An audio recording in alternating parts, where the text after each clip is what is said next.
Hi friends, आज हम DT+V द्वारा TGT PGT एग्जाम के लिए परीक्षा उपयोगी प्रश्नों का अध्ययन करेंगे। पहला प्रश्न है, लौह का अंश सबसे अधिक पाया जाता है? ए सेम, बी हरी सब्जियों में, सी अंडों में या दूध में? इसका आंसर है बी हरी सब्जियों में। अगला प्रश्न है, पीतल एक मिश्रण है? ए एल्युमिनियम और तांबे का, बी टीन और तांबे का, सी तांबे और जस्ते का या डी जस्ते और लोहे का? इसका आंसर है सी तांबे और जस्ते का पीतल मिश्रण है। यह बहुत ही इंपॉर्टेंट है।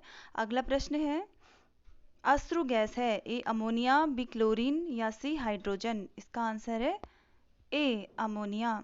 अगला प्रश्न है, रानीखेत बीमारी संबंधित है? ए मुर्गी से, बी घोड़े से, सी बकरी से या डी गाय से? इसका आंसर है ए मुर्गी से रानीखेत बीमारी संबंधित है। अगला प्रश्न है, सिनकोना पौधे के किस भाग से कुनैन प्राप्त किया जाता है? ए फूल से, बी फल से या सी तने की छाल से?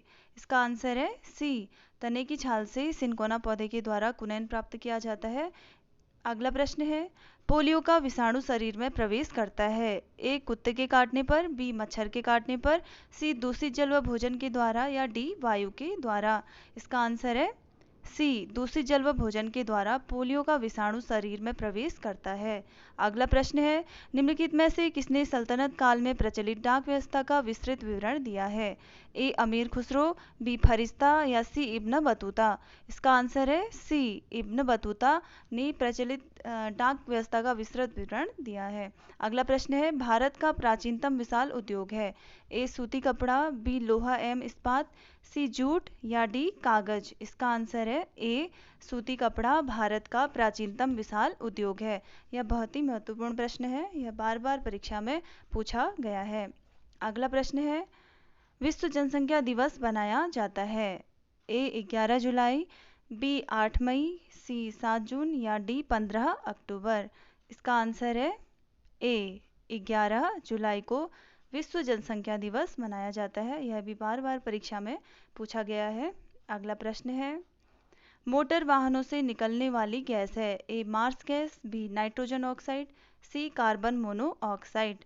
इसका आंसर है सी कार्बन मोनोऑक्साइड मोटर वाहनों से निकलने वाली गैस है। यह हमारे पर्यावरण को प्रदूषित करती है। यह भी बहुत ही महत्वपूर्ण प्रश्न है। अगला प्रश्न है, उड़ाका पक्षियों में सबसे ऊंचे कद वाला कौन है? ए सारस, बी बगला, सी शुतुरमुर्ग या डी मोर? इसका आंसर है ए सारस उड़ाका पक्षियों में सबसे ऊंचे कद वाला पक्षी है। अगला प्रश्न है, निम्न में से कौन सी प्रोटीन दूध में पाई जाती है? ए ग्लूटिनिन, बी कैसीन, सी मायोसिन या डी हीमोग्लोबिन? इसका आंसर है बी कैसीन प्रोटीन नामक यह कैसीन प्रोटीन दूध में पाई जाती है। अगला प्रश्न है, व्यास सम्मान पाने वाली प्रथम महिला कौन थी? ए चित्रा मुदगल, बी प्रभा खेतान, सी मालती जोशी या डी मन्नू भंडारी?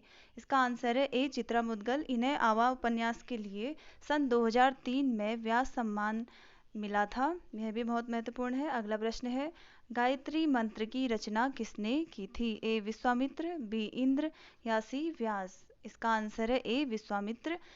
यह मंत्र सर्वप्रथम ऋग्वेद में उद्गृत हुआ है। इसके ऋषि विश्वामित्र और देवता क्या है? सविता है। अगला प्रश्न है, भारत में मानव का सर्वप्रथम साक्ष्य कहाँ मिलता है? ए नीलगिरी की पहाड़ियाँ, बी शिवालिक की पहाड़ियाँ, सी नलमाला की पहाड़ियाँ, डी नर्मदा घाटी? इसका आंसर है बी शिवालिक की पहाड़ियाँ।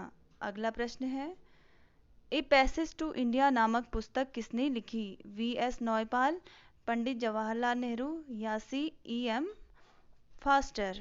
इसका प्रश्न है, इसका आंसर है सी E.M. फास्टर ने ए पैसेज टू इंडिया लिखी।